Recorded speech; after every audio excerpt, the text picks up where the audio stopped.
did see where the eagles fly. Land of the brave where the bullets don't lie. We fought for our freedom with guns by our side.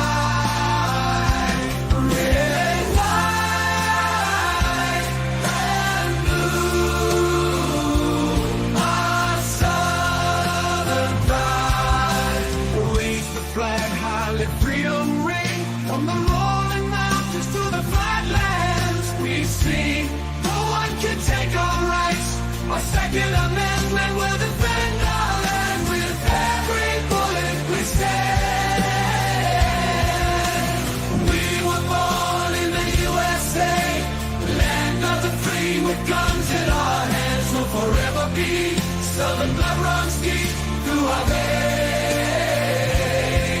We'll stand tall for America till the end of our days.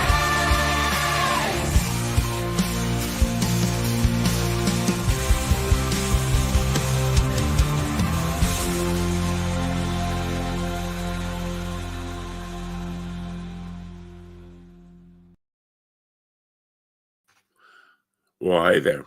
I'm Sully, and as always, welcome to the Gun Club. Alrighty, we're going to go through a few stories tonight, and I've got a few real interesting cases picked out. I've got 3 that I put into the slide decks, but I've also got a couple of others. And what we're going to be talking about tonight is very, very much largely the, I don't know, best way to put it, possibly the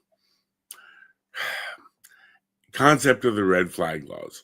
We talked about them earlier this week, and I was saying that to me, red flag laws were one of the greatest train wrecks that have ever happened. They don't work. There's typically a fallacy about them. We talked about that fallacy. If I recalled correctly, I went through and I said, look, they go through, they come up with all these wonderful things as far as a red flag law procedure they go through. They fill out a form, they go to a judge, or they make the complaint, all this stuff happens. And what happens from there? Well, they go out and they say, well, we're going to go get this person's guns because they're a danger to themselves or others. Okay. So law enforcement goes out to the house. They get the bad guy's guns because nobody wants mentally ill people running around with firearms. Fine. I get that. I'll buy in. Unfortunately, as the police officer drives away, they're sitting there and they think, well, I've just made the world safer. Have they? The person who is dangerous and mentally ill is still sitting at home. And what are they sitting at home with? Well, I don't know. For starters, possibly kitchen tools, possibly yard implements, axes, hatchet, things like that. What else could they have? Oh, a vehicle, a can of gasoline, fertilizer. They could have any number of potential weapons. We don't want a mentally ill person running around with a gun. We address it on the gun side. We're not helping the person with the mental health problem.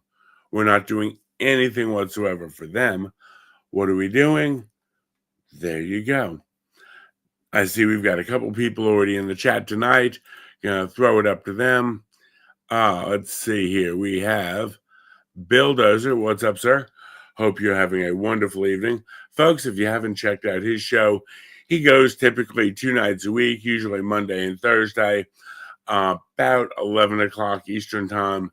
Always has pretty good topics on there, as well as a few humorous white pills and clown pills along the way that he can deliver.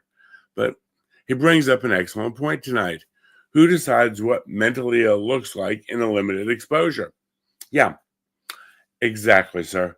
It's up to John Q. Judge or Mary S. Judge without even seeing the person.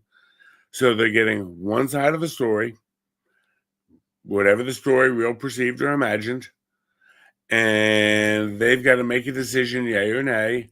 And in many cases, it turns out to be a massive infringement on constitutional rights. Now, I will fight red flag laws on the constitutional side, definitely. I think the constitutional side of it, as far as ex parte hearings, as far as being deprived of rights without due process, as far as not being able to face your accusers, little things that were all guaranteed. But you know what? Beyond that, let's look at some of the fallacies. Again, it leaves the mentally ill person sitting at home and, hey, does no good. Mary, I want to thank you definitely for sharing out both the channels. That's right, because tonight we're live streaming on both the YouTube and in Rumble Vision. We're actually using StreamYard tonight instead of the Rumble Studio. I was having glitches with it, so I went ahead and I pulled this one over to StreamYard. And good morning, Karma. Hope you're doing well down there. Definitely, 'tis the season for holiday drama, of course. But as we go on, we can look at some of these cases. And again, I brought a few of them with me tonight. And we get to talk a little bit about some of the drama that goes on in this whole equation. Now, before we get in too far, a couple of things I wanted to share. I watched a really good political interview recently. They interviewed Joe Biden, and they were asking him, so do you think maybe you made a mistake by not pulling out sooner, that, things would be better for you and your family and everything, if basically the country, if you had pulled out sooner? And, his response was, oh, come on, man, Hunter's sitting right there. How can you ask that question in front of him?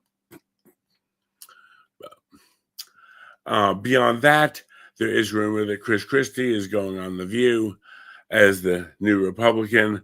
He said, he wasn't sure if he'd enjoy it or not, but at least sitting next to them, he'd look a lot thinner. So there you go. There's your political humor for the day. Onwards and upwards. Let's start by, taking a moment to think of our dear brother, Dexter Taylor, who's been incarcerated in New York for merely exercising his Second Amendment rights. He's been in Rikers, or I believe he's upstate now, since May 14th of 2024. Process for appeals is underway, but it's slow and steady. And until he wins an appeal, this gentleman, who had absolutely no criminal history, was totally squeaky clean, actually bought parts because he was interested in becoming a gunsmith and wanted to learn how guns work.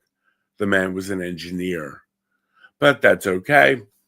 The company that sold him the parts gave the information to the ATF. They saw it was shipped to a Brooklyn, New York address.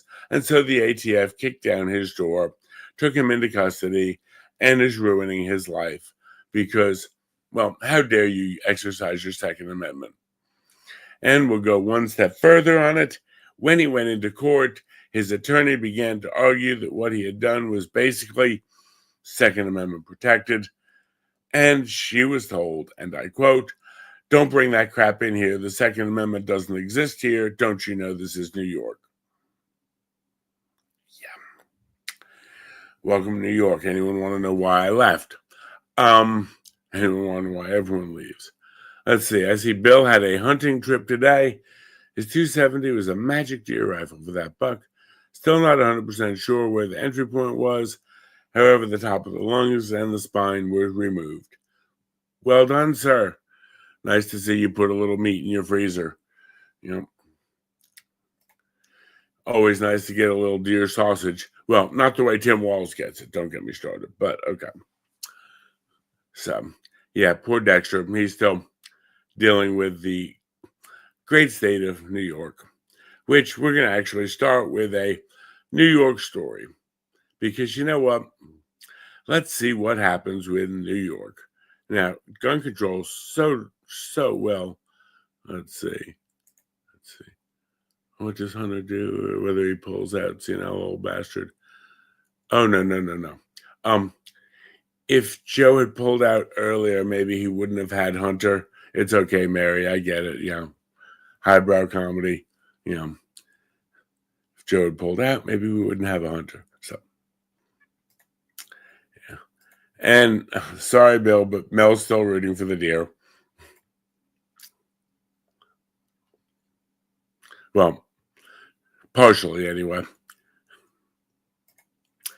So let's look in here as we start getting into the great city of New York.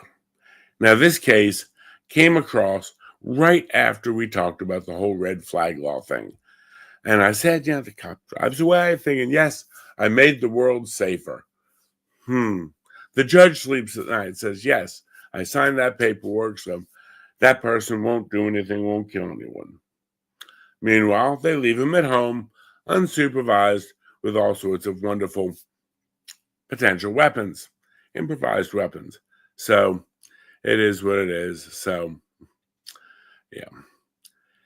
What happened in New York recently? Well, 3 people killed in a random stabbing spree, and the suspect is now in custody. Now, the interesting thing about this random stabbing spree is this was in downtown Manhattan. This is the New York that you see on the news. This is the New York that people dream about when they think of what New York really is. Now, parts of the city are like this. Parts are, more residential. Parts are more commercial, down on the waterfront, down on the shipping areas. But when you think of the big, tall, fancy buildings and all the fancy shops, this is Midtown Manhattan. This is the good part of New York. This ain't, nasty stuff. This ain't Fort Apache up in the Bronx. This is the good part of New York. And this wasn't at 3 o'clock in the morning or 2 a.m. in some dark alley. No, this was in broad daylight. Wait till you see the times on these things. And yes, 3 people were left deceased after this little adventure. We look at where they occurred. One at 444 West 19th Street.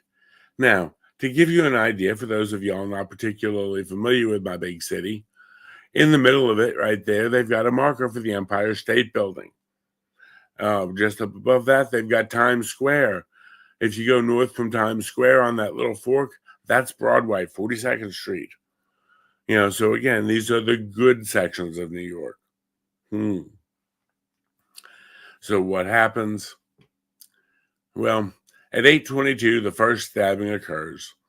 It was a guy, average construction worker, sitting out front waiting for his ride to pick him up. Hardworking guy, totally unprovoked attack. Guy walks up and goes stabby, stabby.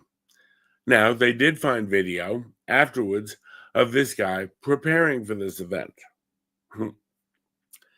He's putting on a hoodie that has a pocket in the front of it, reaches in a book bag, and puts 2 large kitchen knives into the hoodie pocket. This wasn't a spur of the moment thing. He got ready, he got dressed, he put the knives where he wanted them to be, went out and found your average New Yorker who's out there waiting for a ride to his construction job and went stabby, stabby. Oh, well, his family doesn't need him. He's dead. He then goes across Manhattan Island, and again, it looks like you crossed a lot of distance there. You can catch a subway very easily and zip across Manhattan, or honestly use one of the little pedal bikes. It's only about 6 blocks. So he goes across, and a couple hours later, what happens? 530 East 30th Street. Yeah, he ends up taking out another guy. This guy was out there on the pier fishing. Old 69-year-old guy, possibly retired. He's fishing. Again, no reason, no grudge, no drama, no nothing. Just, I want to go stabby, stabby on you. And he does. And this man is also deceased. Goes up a couple of blocks to the intersection of 42nd and 1st. Finds a female there. Proceeds to go stabby, stabby on her. Why? Like we know. What happens? Well, she's rushed to the hospital where she succumbs to her injuries as well. Fortunately, a New York City cabbie ends up realizing this guy is like crazy and covered with blood, and he calls the cops and he chases the guy and follows the guy. And when cops get there, they flag him down and he gets arrested. The guy is in custody. Now, this is a gun channel. Why do I talk about this? Well, New York City, in the keeping us safe, has some of the strongest, strictest, most draconian gun laws around. Which one of these people did he keep safe? Had he decided to go stabby with more people, would it have kept anyone safe? No, not really. This man wandering around with 2 large kitchen knives. Yeah. But that's okay. New York got rid of guns because we don't want any gun crime. We need to prevent gun violence. You've got knife violence all over the place. Now, granted, I pulled this case because it happened right this week. I came across my desk within 24 hours of doing our red flag discussion, where we said, well, if you remove the guns from the mentally ill, it'll keep us safe. Yeah, guess what? This guy, 51-year-old homeless man. Now, he lives in a city-run homeless shelter. It's real important that we cover that side of it, too. Why? They've got social workers for the people in the city homeless shelters. Did he fall through the cracks? Did he not participate? Do we know? I don't know. He was in a housing setting run and paid for by the city with city paid for counselors and social workers. Did it help? Not for those 3 people. The attacks, he didn't know them. He randomly picked them. He just walked up and went, well, stabby. So from that standpoint, yeah. He further has an extensive mental health history. Should he have been living on his own, do we think? Might want to look at that question right now. And I'm going to bring up another question because his extensive criminal history. Would we believe that he was released a month and a day earlier on an aggravated burglary charge? On October 17th, he was convicted of an aggravated burglary charge. The DA let them out with time served. He had been held for several months pending trial because of his mental illness, because of his violence, because of his history. So they held him pending the trial. He gets convicted for aggravated burglary.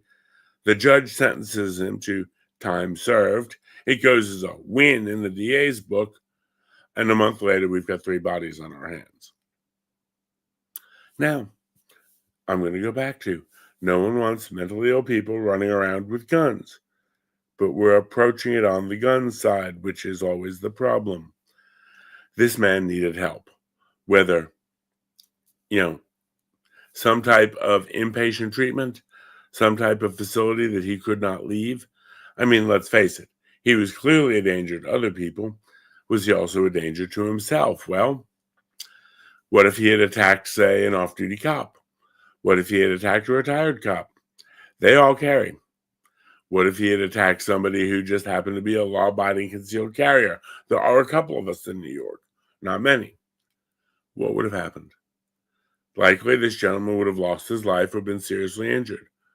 What if he attacked someone who knew martial arts, who could defend themselves, instead of a 69-year-old guy out fishing, or a smaller female?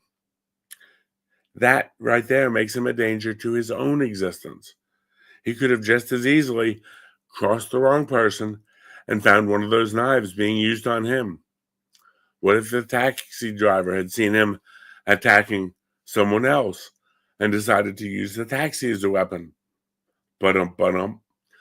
Folks, again, we cannot sit there and say, oh, well, mentally ill people are the problem, so we'll take their guns away. We need to address this. And I'm not saying, and I know people say, oh, well, we're just going to warehouse the mentally ill. And I know there are a lot of mentally ill people who are in jail, may not really belong in jail, but with the closing of so many mental health facilities, yeah, they're falling through cracks really, really bad. This gentleman clearly fell through a gazillion cracks in the city. And yeah, definitely a problem.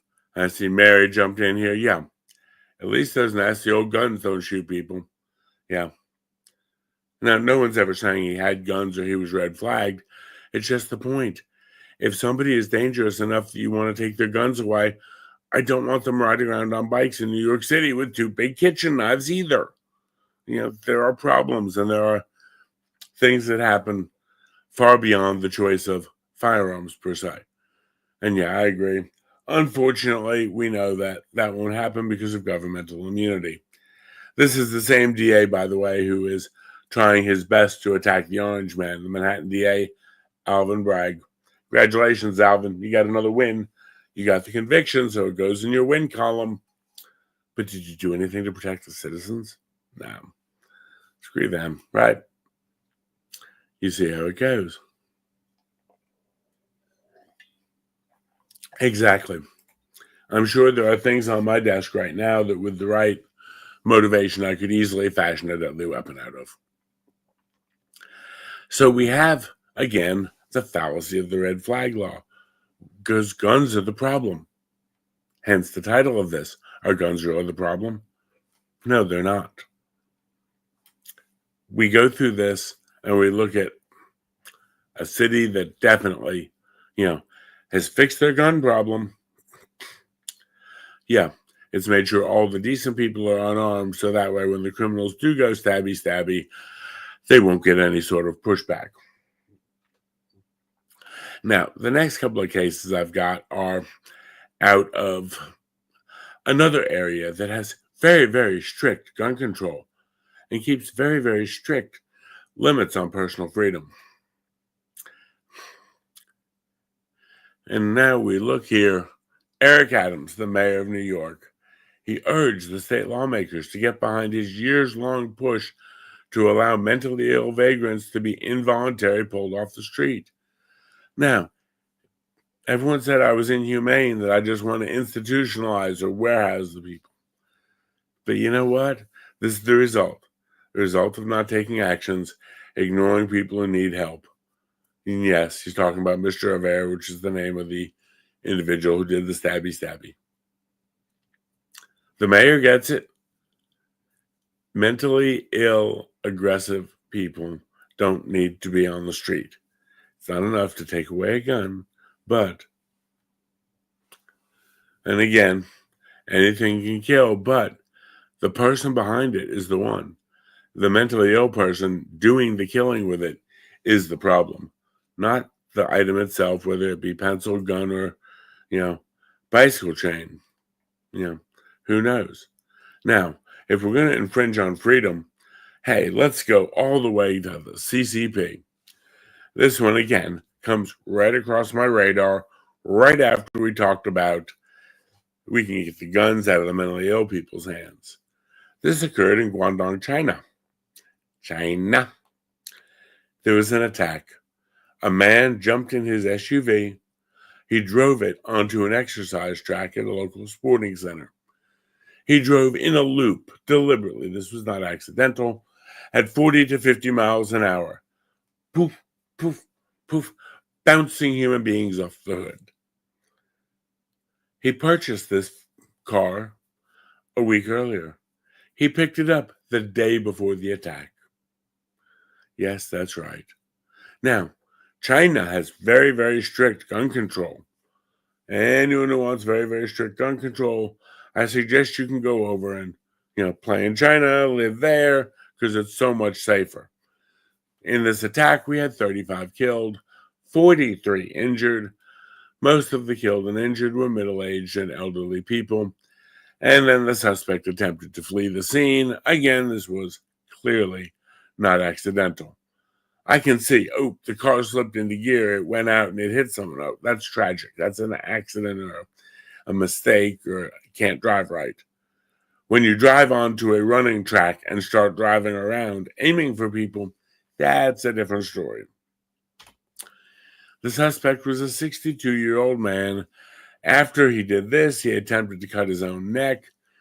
The likely motive they state, and again, it's out of China, so the news coverage is extremely controlled, extremely limited. He was discontent from the recent property settlement from his divorce. So he snapped, went out, bought him a nice new big SUV, and drove out mowing people down. Yeah. Fortunately, he didn't have a gun. And when you look at this, 35 dead. 40-something injured. You know, seems to me, our guy in New York, 3 attacked, 3 dead. He had a 100% kill rate.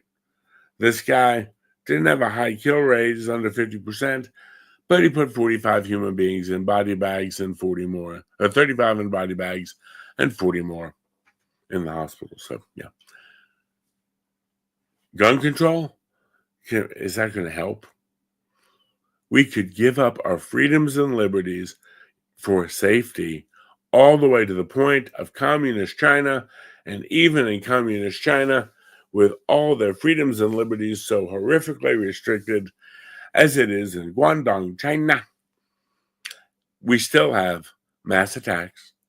We still have mentally ill people or people having mental breakdowns, doing bad things. The lack of guns changed it none. Now, in researching this one, another one dropped in my lap because 5 days after, they had another attack. Now, this one occurred in Jiangsu, China, occurred at the Wuxi Vocational Institute of Art and Technology. Yeah, a school attack. Now, this was a stabbing spree that occurred while classes were in progress. The attacker hid in the bushes and then began stabbing students randomly. 8 dead, 17 injured. Now, they always say, oh, no other country in the world has these school shootings. Okay, I'll give you that. A lot of countries don't have the school shootings. Do they have school attacks, school massacres, school killings? Yeah, they do. This one, again, in China, one of the countries with the least civil liberties record in the world. And what do we have? Madman with a knife. Madman with a car.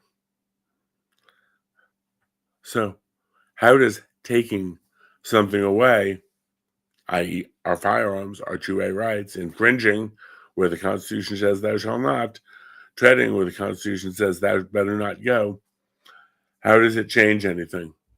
It doesn't. It really epically does not. And there's the problem, folks. There is where it lies. So again, I'm trying to bring these up to show that, while nobody wants mentally ill people running around with a gun control is not the answer to it. Doing something to help these people who are mentally ill is. We go beyond this. We have a suspect for the case. He's a 21-year-old man, recent graduate of the school. He found a suicide note circulating on social media. His likely motives were anger over not receiving his graduation certificate. Apparently, he wasn't a very good student of the school. Dissatisfaction with his internship compensation. Now, I find this one particularly amusing because when I did my internship for my paramedic, we didn't get compensated at all. So apparently his internship wasn't paying him enough in his mind. But he was also a very poor student, had very poor exam results, was likely not going to complete this vocational ed program. So what did he do? He goes to the school and goes stabby. This is a problem. If I change the, location, anyone would say around here, oh, it's an American problem. It happens everywhere. In researching this one, we found this was an attack. It happened back in May. It's a little bit older. It occurred in an elementary school. A suspect used a kitchen fruit cutting knife, as it was described, left 2 dead and 10 injured. It was a 45-year-old female. Police later advised that she had successfully been controlled. Don't know what that means in China, whether she was arrested or deaded or whatever. My point in bringing all of these cases out, the lack of guns in New York or communist China, it's about the same gun laws really, hasn't changed anything.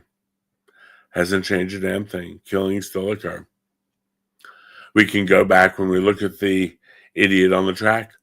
We can go back to November of 2021 when that idiot Brooks ran his car through the Christmas parade in Waukesha, Wisconsin, right in the heartland of America, good old Waukesha, Wisconsin.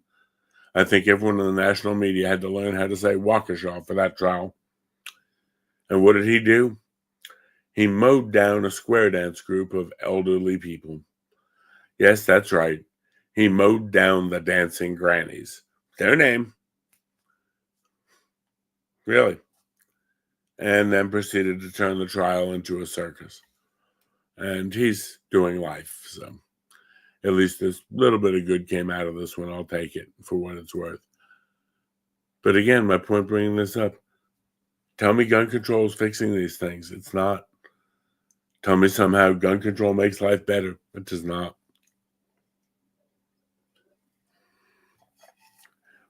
You know, I get to the point that gun control is not the answer. It never has been the answer. It's never going to make us safe. All it does is basically infringe on what would be the rights of law-abiding citizens.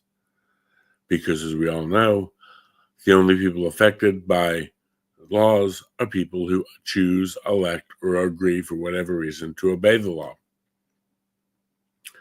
Now, have a couple of other things I wanted to bring up since we have a little bit of time tonight after our "This is why gun control don't work" speech. For those of y'all who have been following the case of Jorge Ibarra. Jorge Ibarra, if you're not familiar, was the piece of human refuse that took the life of a young lady by the name of Laken Riley down in Georgia. You may know the name Laken Riley, and I will use the name Laken Riley. And I only wish that our president at his State of the Union address had been able to get her name right. Guess he really cares. She was brutally beaten to death by Jorge Ibarra, and his trial ended this week. Jorge Ibarra has been sentenced in the state of Georgia to life without possibility of parole. That's a good thing. He does not deserve parole. He does not deserve to walk among us. He was in the country illegally to begin with, committed multiple crimes in New York, was arrested, was given his slap on the wrist, cash bail, same-day discharge, and took off down to Atlanta, hang with his brother. Went out to the university that day to find himself a woman. He found a lovely young nursing student by the name of Laken Riley. Sadly, it didn't work out well for either one of them. Laken Riley ended up beaten to death, savagely. Jorge Ibarra ended up doing life without parole. Now, this one comes into, you just don't hate the media enough. MSNBC published this headline that poor Jorge Ibarra never stood a chance. Yeah, never stood a chance. For all the political controversy surrounding Jose Ibarra, the outcome was never in doubt. Yeah, poor guy never stood a chance. MSNBC, I hate to say it, but I'm going there. The fact that your network is currently up for sale as a fire sale, garage sale, whatever else you want to say. Yeah, as Minnie says, yeah, I hope Elon buys MSNBC. Yeah, and cleans house. Yeah. Personally, whoever was responsible for that article, they need to lose their job. And they've already taken the article down and changed the headline a little bit. Yeah, I'm going to say this. I'm glad that network is up for sale. I'm glad it's a fire sale. And while I hate to see if there are any decent people losing their jobs, the person or people responsible for that article, may you end up on Bernie's breadlines. May your next job be reporting on the ground at the war in Chad or Nigeria. I really think that would work out well for you.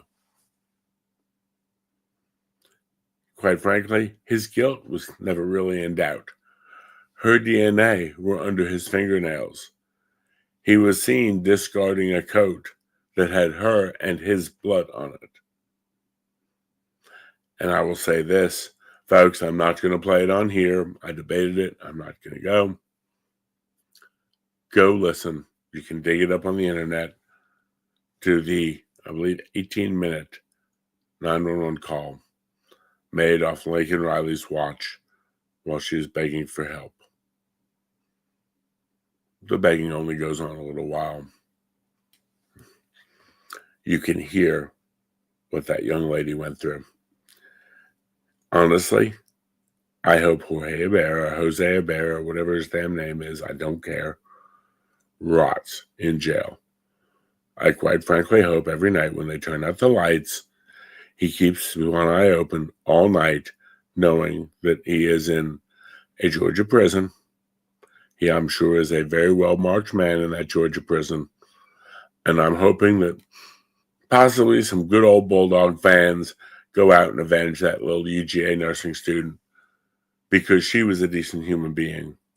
That guy deserves whatever happens to him. And yes, I will say whatever, because I don't care at this point. I really don't. No. Yeah, I hope he does buy it and clean house. You do know that the new MSNBC now stands for must sell the network before Christmas. Yeah, and if Elon buys it, that'll be really interesting. Yeah. But, yeah. She was, again, the 110-pound nursing student. We've got her pictures on here, I know. I did a show on it back when it all happened, and it was, it had me all in the feels then. I think I might have had to go Rumble exclusive with it because I went through some details hardcore on the other side of that coin. I was just like, enough's enough. This is crazy. How are we letting this happen in our country? Because, it was really a bad time. And no excuse for it. Let me see if I can find it here.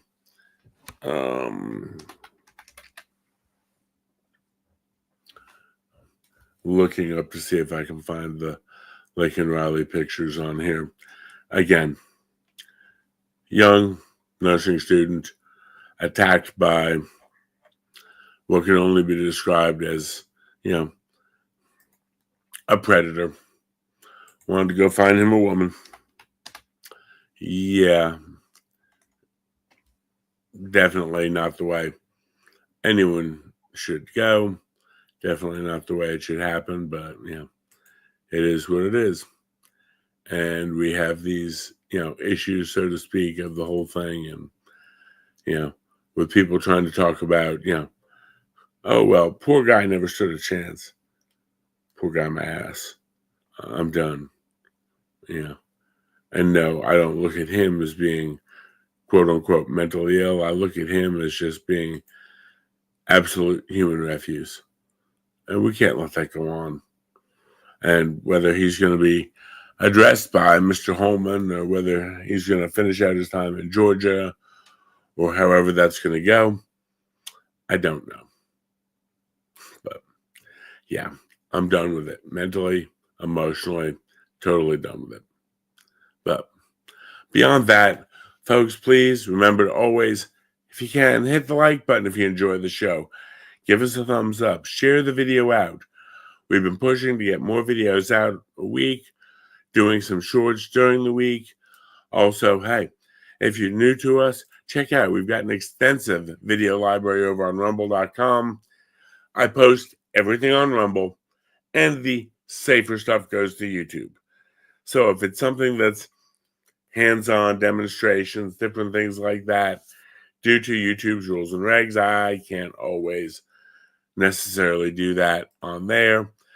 And also, please, please, please check out one of our sponsors. We love them dearly, Blackout Coffee. We support the brand that supports the Second Amendment. Promo code Gun Club can get you 20% off your first order. And they've got all kinds of great seasonal flavors, fancy flavors, all kinds of frou-frou flavors. I know Minnie loves their frou-frou collection, as I like to refer to it.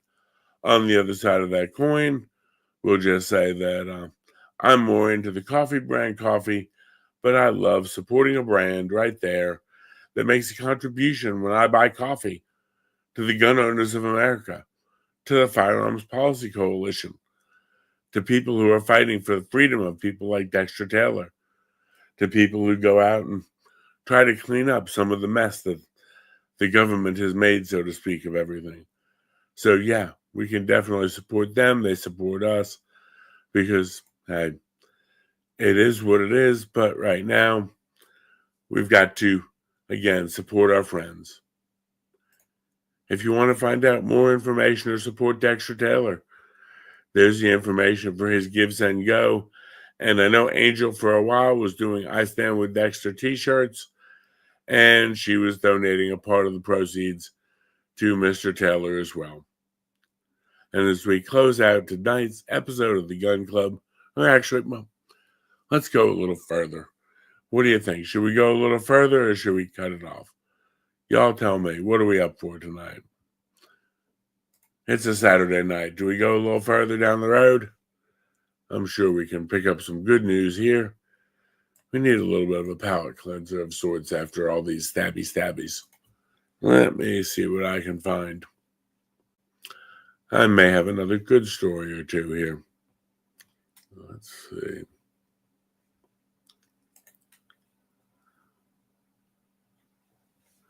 What do we have? Let's see.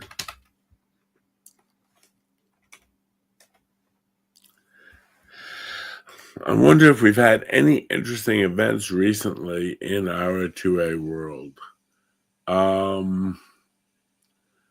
Not here.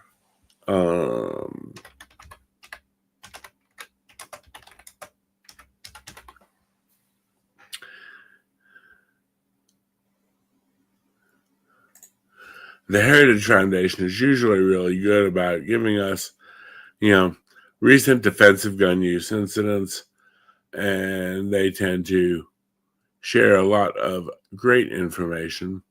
So let's see if we can pick up anything on them.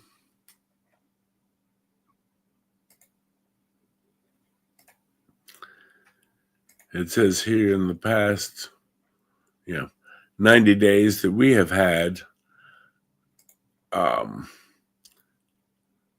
let's see, several. So I'm going to just go off the top of my head here. This one is in Augusta, Georgia, right down below me. Augusta, suspect shot during alleged armed robbery attempt.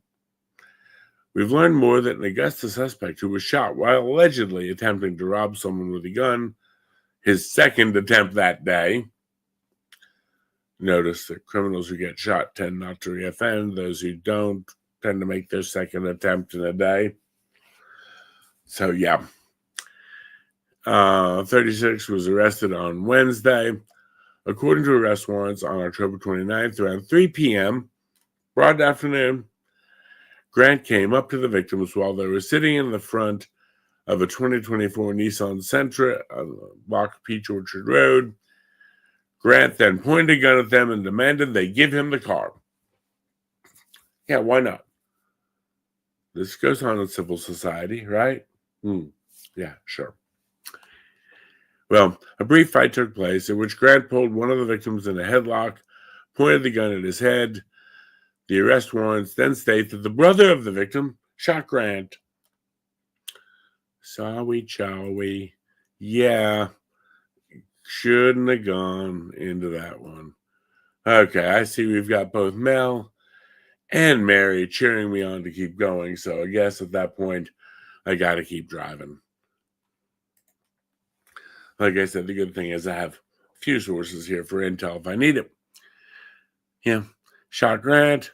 On the same day, arrest warrant showed that Grant allegedly approached another victim While she was in her car, a 2020 Nissan Sentra, he pulled out a gun. The victim demanded the victim give him the car. According to details, Warren state that victim pulled out her own weapon and Grant walked away.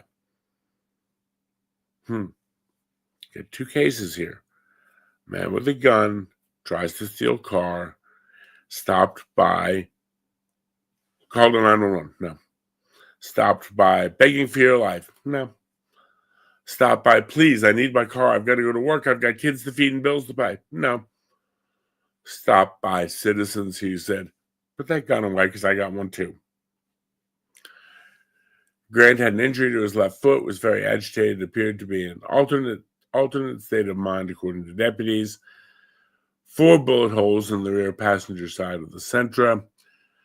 He was lying on the ground and transported by EMS. Charged with 5 counts of criminal attempt felony and 1 count of possession of a firearm or knife during a crime. Yeah.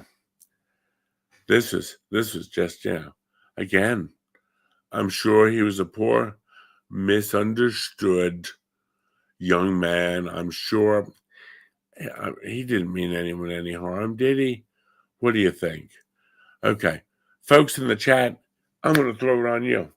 Give me a state, and we'll find incidents out of there because I've got the whole listing up here for the recent incidents. If y'all give me a state, I'll see what I can find for you.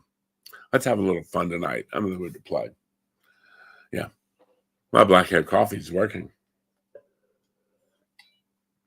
And yes, tonight is proudly brought to you by FPC Blend from the Firearm Policy Coalition. Because we like their stuff. Big time. We like it bigly. Okay, what can I find in Texas? Okay. I'll pull this one out of Mesquite, Texas.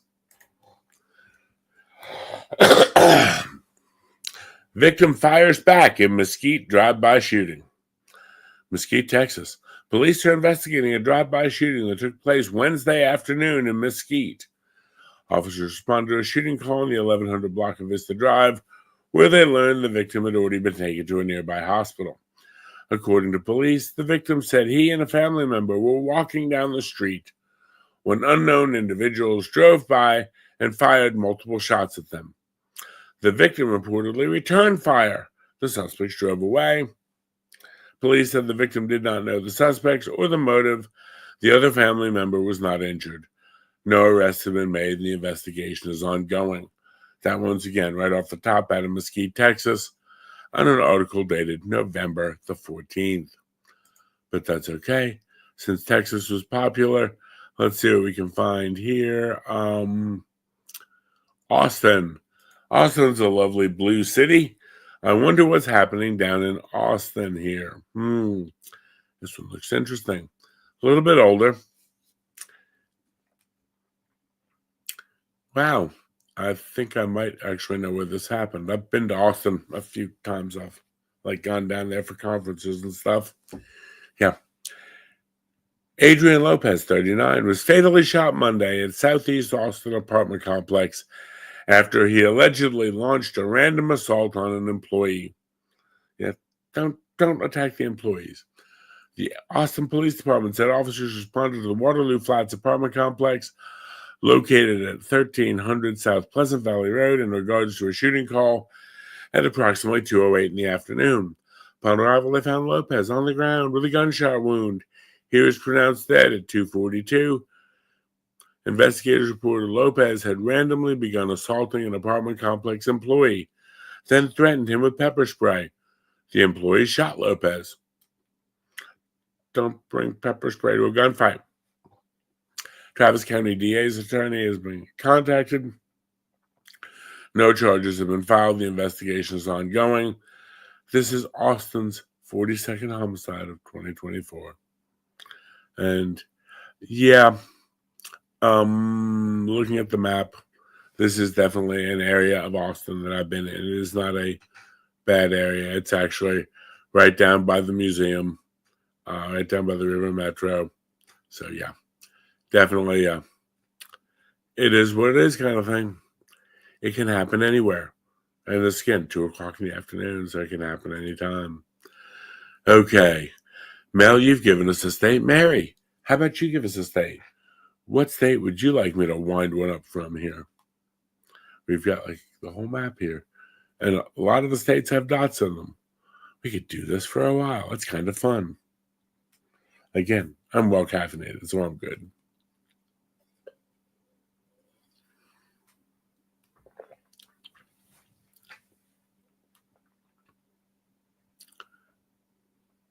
Okay, we may have lost Mary. I don't know. It's kind of hard to tell. Let's see.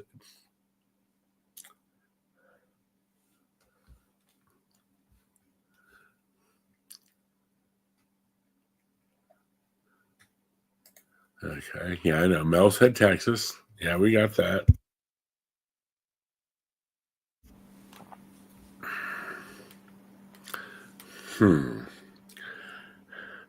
All righty, if we've lost Mary, Mel, pick us another state.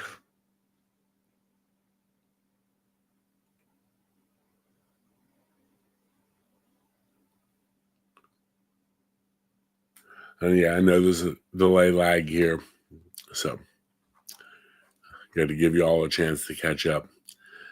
Okay, Mary wants to go with Louisiana. We'll go with that one. I'm sure Mel get her pick here in a minute. And let's see.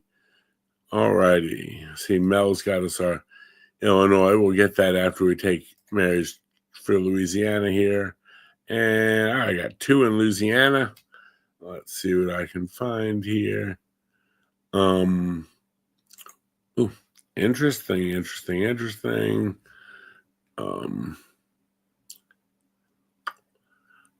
On November 2nd, Antonio Keys engaged in physical altercation with a female victim in the presence of their children.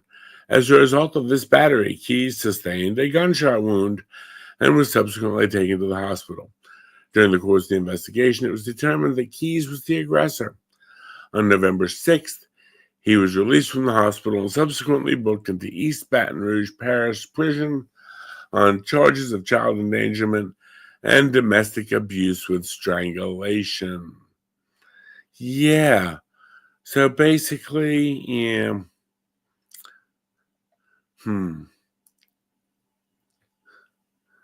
Yeah, we see how well that worked out for him. And this is an article courtesy of the Baton Rouge PD talking about it. And yeah, it looks like Mr. Antonio had a rather rough time.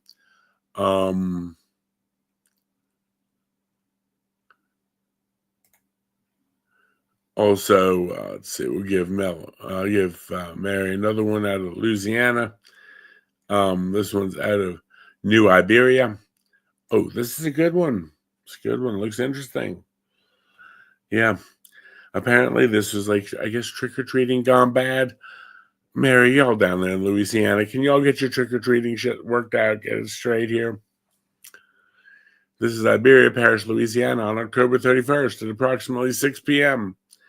Deputies responded to a report of a home invasion and stabbing in the 4900 block of Dolphin Street. Detectives arrived on scene, assumed control of the investigation. Upon arrival, deputies located the suspect, Casey, what's his name, out of Lafayette, found on the scene with a gunshot wound to the chest. That's bad. You don't want one of those. Just going with this. The wound was inflicted by the owner of the second residence during the invasion.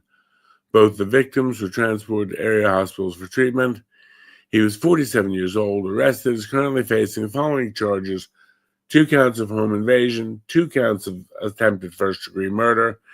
It says this is an ongoing investigation. There may be more charges forthcoming. And, of course, everyone's innocent until proven guilty in a court of law.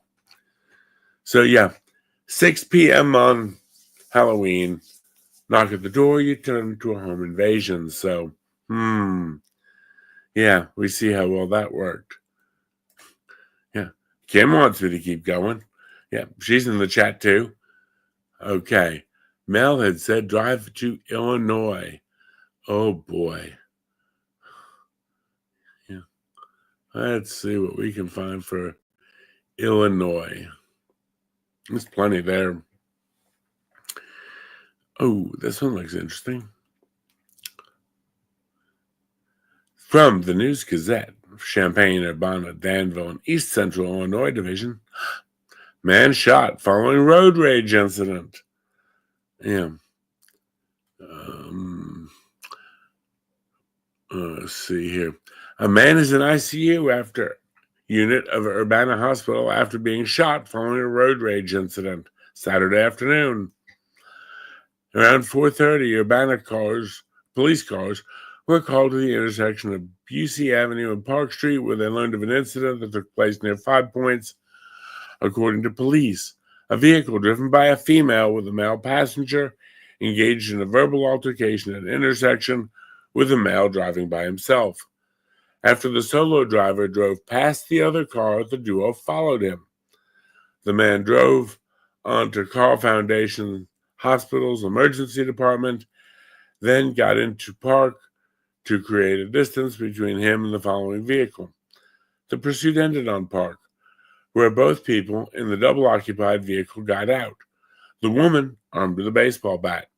The solo driver indicated that the male passenger had his hand under his shirt, and he believed he was armed with a weapon as he approached the car. So they've chased this guy down. 2 people get out of the car, one with a baseball bat, one hiding his hand like he's going for something. Yeah. The driver, a concealed carry permit holder, drew a legally concealed firearm, firing several rounds, striking the male passenger. The driver who fired the shots then called 911. The male passenger who'd been shot underwent surgery and is in the ICU. No arrests have been made. Folks, 4:30 on a Saturday afternoon. You know, when I was growing up, it used to be nothing good happens in certain areas after midnight. You can't be driving around at 4:30 in the afternoon. You know, some idiot will follow you down. Let's see here. We have Sawyerville, Illinois. This one's a little bit older. Let me see here. Oh. The Macoupin County Sheriff's Office has identified a victim of an ongoing death investigation in Sawyerville. Authorities announced that Rodney Messerly, 42, of the 300 block of Mine Road in Sawyerville, died after allegedly entering a residence as an intruder and being shot. Step 1, don't do that. Step 2 probably doesn't happen. The incident occurred in Sawyerville, where Messerly was reported shot after gaining entry to the home. Sheriff's Office, in corroboration with the county attorney's office and the coroner's office, is spearheading the investigation. Details surrounding the circumstances of the entry and subsequent shooting remain under investigation. The Sheriff's Office has not released further information regarding the suspects or the homeowner. The case continues to develop as authorities work to piece together the events leading to Messerly's death. Breaking into someone's frickin' house. That's one event. There may be a lot of other things out there. I'm not saying it's not. But I think his critical error in judgment broke into the wrong house. Okay, I'm going to do one more from Illinois, and then we'll start another one. So, ladies, start thinking about where we're going for our next one. And this one, I just want to take right out of downtown Chicagoland. Man shot and killed by bystander who saw him fighting with a woman on Chicago's South Side, police say. A man fighting with a woman in the Washington Park neighborhood Friday was shot and killed by another man who intervened. This is a CBS News article. Folks, come on, see if we can't do a little bit better. Your CBS News, we need to put our correct proofreading on there. At noon, the 26-year-old man and the woman, age unknown, were quarreling on the sidewalk 300 block of East 56, just west of MLK Drive and the park of Washington Park. Don't know anything about that neighborhood, but chances are, it seems a little sketch. The other man, 23, happened to be driving by at the time, saw the quarrel, got out to intervene. The older man pulled a gun. The younger man took out his own gun and shot the older man in the chest. The older man was taken to UC Medical Center where he died. Police said the younger man remained on the scene and was taken into custody. The younger man holds a firearm owner's ID card and a concealed carry license, and detectives are still investigating. So, yeah, from that standpoint, again, they're still doing their investigation, but if, don't pull a gun on somebody. Really, don't do that. Bad things are liable to happen. Just saying. Let's see. I see we had a request for Rhode Island. I don't know if anything ever happens in Rhode Island. I don't have a Rhode Island, and I don't have Massachusetts. And folks, I think that's resting my case right there. Gun laws are so bad in Rhode Island and Massachusetts. There's not a story of a good guy winning or a good girl winning. There's not a story of anyone being able to protect themselves. And yes, this is a national poll. You look at it, yeah, good guys just don't win there. It's okay. Don't worry. Speaking of Massachusetts, their governor has come out and made big statements how she is going to push back against the deportation stuff. Not quite as bad as Colorado's governor has, but they're both doing the same thing. And then you look on the other side and you see Tom Homan, who's going to be the new border czar, says, we're prioritizing getting people out who are a threat to public safety. These mayors don't want their community safer. Talk about ideological capture. Talk about ideological nightmare. Gad Sad quoted the phrase the best, suicidal empathy, where you are just so empathetic you fall on your own sword and destroy yourself with it. So, let's see. What other states do we have here? I'll pick one just right off the top of my head. This one's going to be out of Asheville, North Carolina. Yeah. This is September 23rd. It's up in my old neck of the woods. And it looks, rather interesting. The fatal shooting of a juvenile in South Asheville Monday night appears to have been a result of a home invasion and robbery. Yeah. The kid got killed, juvenile. Shooting happened 5:44 at a home along Allen Avenue. Not a bad area at all. Police said a male with a GSW at the scene was taken to Mission Hospital where he died. Police said the homicide victim's name is being withheld because he's a juvenile. Authorities have not identified the shooter. On Tuesday, APD spokesman Rick Rice said it appears the shooting happened after an apparent home invasion. And again, this is a relatively decent area. A neighbor on Allen Avenue told News 13 the male shooting victim died outside the home on the front lawn. He died like a dog. Detectives are working with the DA to determine if criminal charges will be filed. Mackenzie Davis, the homeowner of 9 Allen Avenue where the home invasion took place, said the property is a rental. Davis also said the shooting was a self-defense situation. The investigation remains open while they try to notify the next of kin. Folks, yeah, it is what it is. And again, this is the lesson to the juveniles. I don't want to see any juveniles get shot down, gunned down, whatever we're going to say. But if you do stupid stuff, you're going to win stupid prizes. And, unfortunately for this youngster, he did. And it's sad. And I don't take joy in anybody's losing their life. But you do stuff like that, it just doesn't work out well for the home team. Let's go into California now. I see we had a request for California. Yes, it can happen there. I know. The land of sun and fun, the greatest world out there. Yeah. Let's go to Sacramento. Imagine this. A man shoots a Sacramento home intruder. You notice a pattern here. Break into the wrong house, bad things happen.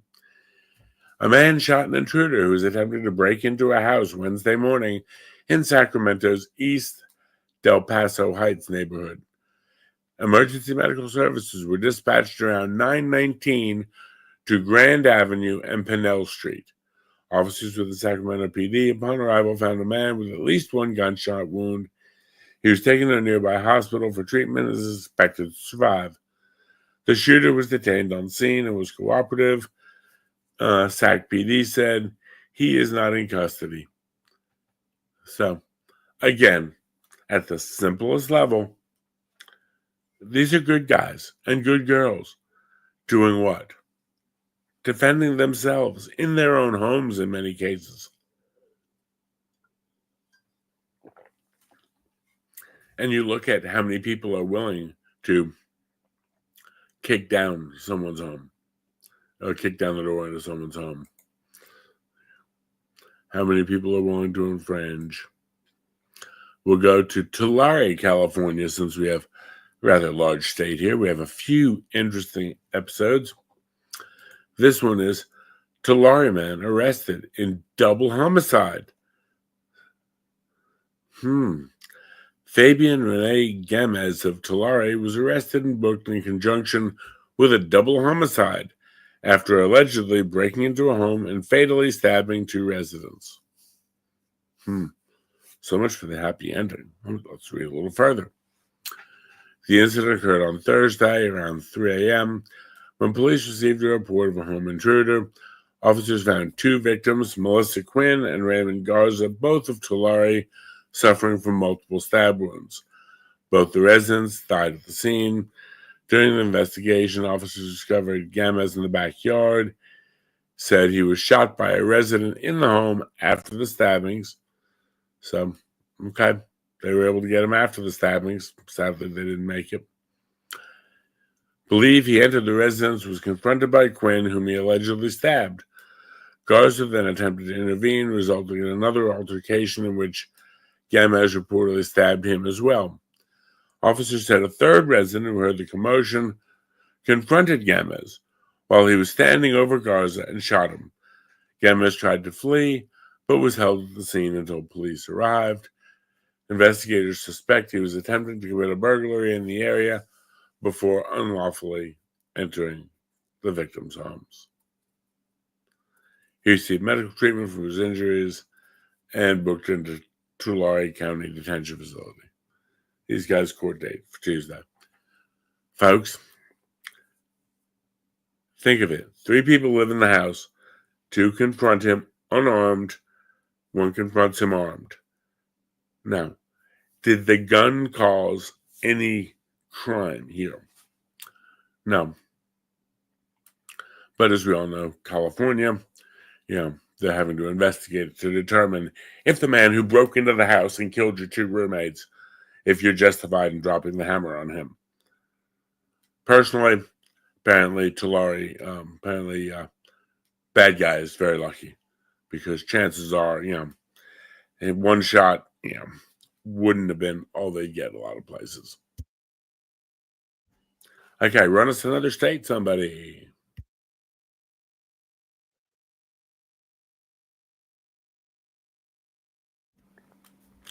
And again, as we look at some of these things, what are we seeing?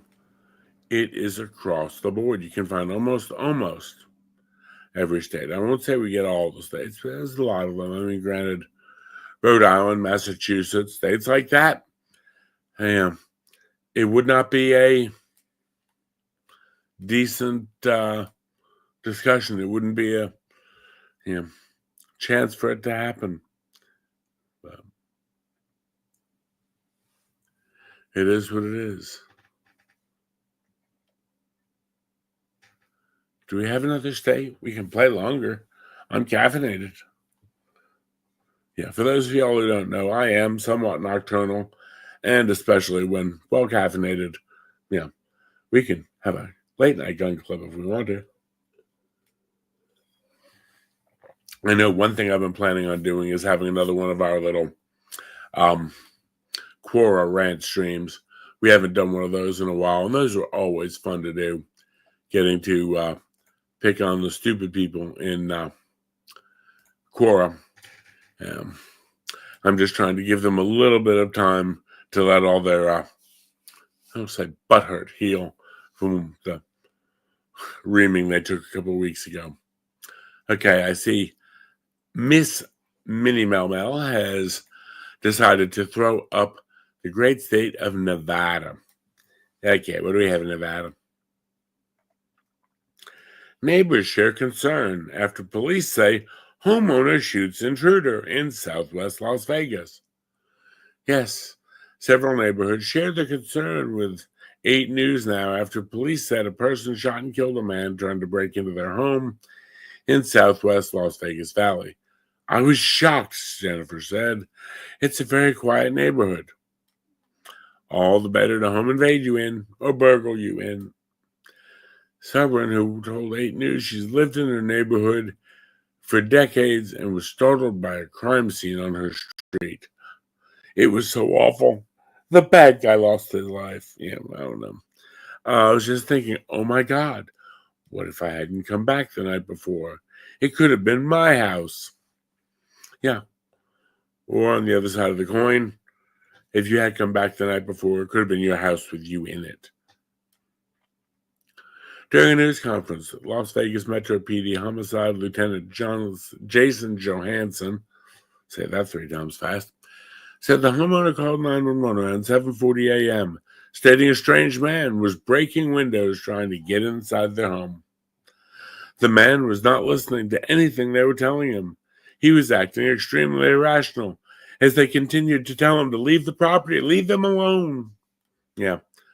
Lieutenant Johansson said that's when the man moved toward the front door and the homeowner pulled the trigger. They found the man in the driveway with a gunshot wound. He later died at the hospital. We want to see in a situation like this, where did he come from? How did he get here? Fair questions. I can go with that.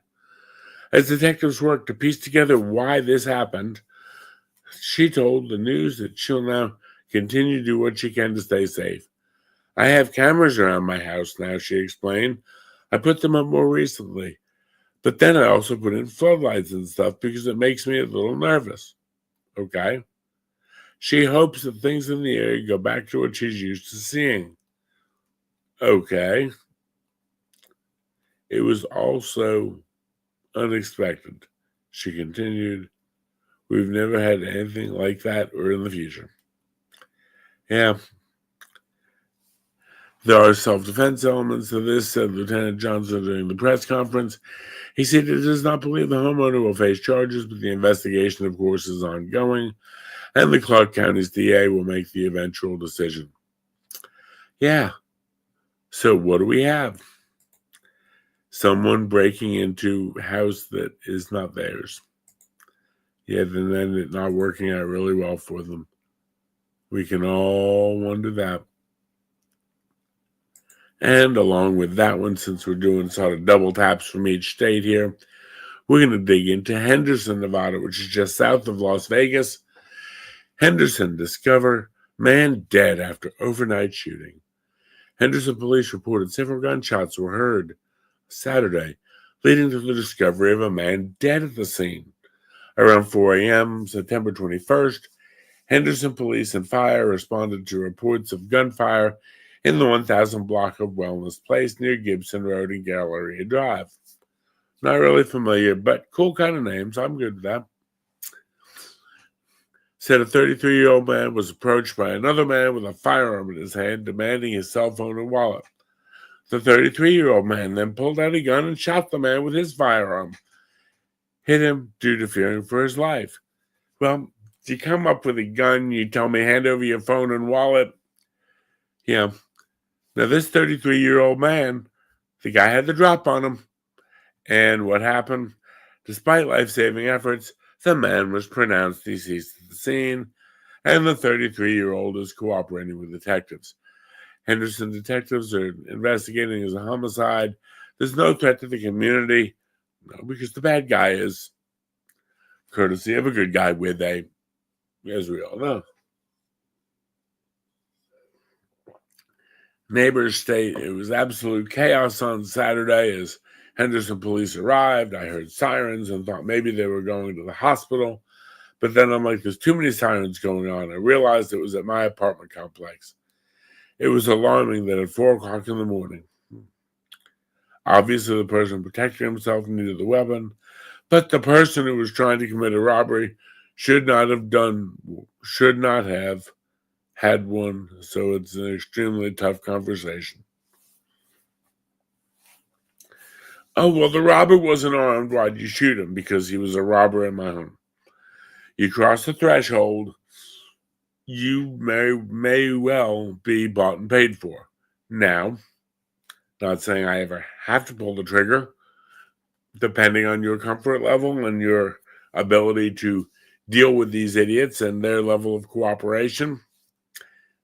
Mine may get a little bit more chance than some people will give them. But in the eyes of the law, as long as they're upright, they're still a target. Obviously, the person protecting himself needed the weapon. The person who was trying to commit a robbery should not have done so.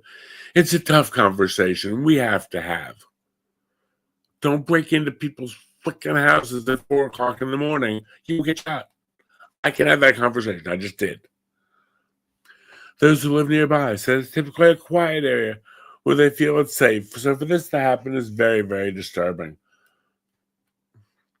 I've walked this area by myself multiple times, but at the same time, the way the world is going, it makes me think twice. And self-defense in that instance is definitely understandable. Nice to know you understand. They weren't in your house. Just saying. It's unsettling when you think about it being that close. You hear a shooting nearby, and it's not going to make you feel good. It doesn't make anyone feel good. Even the person pulling the trigger should not, and most likely does not feel good about it. You've given me no other options, so violent force. Yeah, it is what it is. Let's see. I'm going to check and see if I can find anything interesting in Iowa.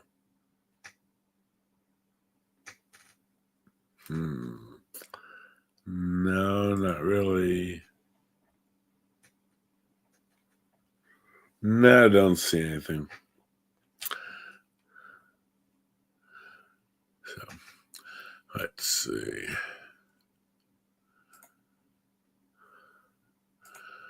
Try to find a different little reset on here. Nothing in Iowa. Okay, what's another couple states, ladies? Kim, you're welcome to throw a state in there in the chat if you want. I know you're around if you're still there. I do sort of enjoy going over some of these cases, not because I enjoy bad guys getting blown away, although I do, sort of give us what's going on in the world, because you don't hear this in the mainstream news. And when we get into what's going on in the world, are people really breaking down doors at 4? Yeah, here it happened. Yeah, it's happening. Are people really going up? In fact, I've got a case I can look at. This was a really interesting one. While we're picking another state, I'm going to see if I can find this one, because this came across my radar today, and some of y'all may recognize this one. If you do, I'm sorry, but it was definitely one that made me want to deal with this or bring this one up.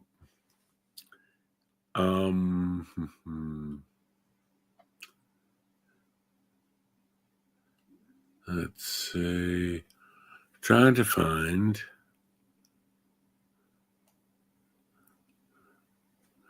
No. Oh, well, I thought I'd have it for us, but there apparently was fairly recently a carjacking at gunpoint in Chicago. What we were told and what I've got so far, 2 individuals 114, 117, attacked a woman who had gotten out of her car. She had taken her dogs to the park, to like a dog park area. She was walking back to her car. They jump out of the bushes and basically say, "Give us your car." She did not necessarily cooperate. She put up a little bit of a fight. The 14-year-old who was carrying handed a gun or provided a gun to the 17-year-old who put it to the woman's head. Why was the 14-year-old carrying? Because if they get stopped by the cop, slap on the wrist, the 17-year-old would have gotten real charges. But the video shows the 17-year-old putting the gun to their head. Both the 14 and 17-year-old have extensive backgrounds. The person doing the chief of police or superintendent or spokesperson or whatever is like, we know these people. One of them we've arrested over 20 times in the past couple of years. They keep letting them out. I shouldn't have to watch all these videos. But guess what? This 61-year-old woman, here's how it worked out for her. Yeah. When the 17-year-old gives the 14-year-old the gun to carry so they won't get busted with it.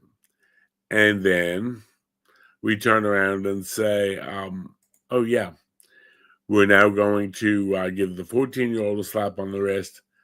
Fortunately, the 17-year-old's being tried as an adult, so we'll take a little bit of... But should a 61-year-old woman be allowed to walk her dogs without being attacked? Now, I'm going to set off the Mel in the chat. While the 17-year-old was pointing the gun at the woman's head, the 14-year-old booted the dogs, or at least one of the little dogs. Yeah. Yeah. So, there you go. Kind of interesting. Let's see here. This one is out of, by request, Columbia, South Carolina, for Mel. Yeah, kicking the dog. Mel wants execution. And Mel's willing to not only donate the ammunition, she might do the labor for free as well. This one's out of Columbia. 40-year-old man was arrested by the Richland County Sheriff's Office and charged with attempted murder. Deputies say Marshawn Robinson was responsible for a Friday shooting that happened after 11 p.m. in the 1200 block of Metsy Road. Okay. At least this one's after 11 at night. So a little bit of decency there. The ones that attacked the little old lady walking her dog at 5 o'clock and boot the little pooch, who was not a threat dog. It was a Yap-O-Matic. But yeah. According to investigators, Robinson and another person were associates on Metsy Road. There was a brief conversation between the two. Robinson then fired his weapon at the person, hitting them, according to the sheriff's department. Well, good, at least target practice. A news release said the person returned fire in what deputies described as self-defense. Deputies did not learn about the gunshot victim until questioning and detaining Robinson, according to a statement from the sheriff's department. Robinson was also injured in the shooting. He was taken to a local hospital and then booked into the Alvin S. Glen Detention Center. He'd gone to the Glen. Robinson's been charged with attempted murder, possession of a weapon during a violent crime, and felon in possession of a weapon. Wait a minute. He is a prohibited possessor, and he's got one. Show me that the gun laws are working and doing anything in this country. They're not. They only apply to citizens who choose or agree to obey them. If a criminal chooses to ignore gun laws, he renders them impotent, useless. Like Democrats. Anyway. More information. Yeah. That's what we've got out of South Carolina. We'll guess, see if we can find Mel another story out of South Carolina, because you know we have them. Gonna pull this one out of Elgin, South Carolina. Shooting that left one injured is deemed as self-defense.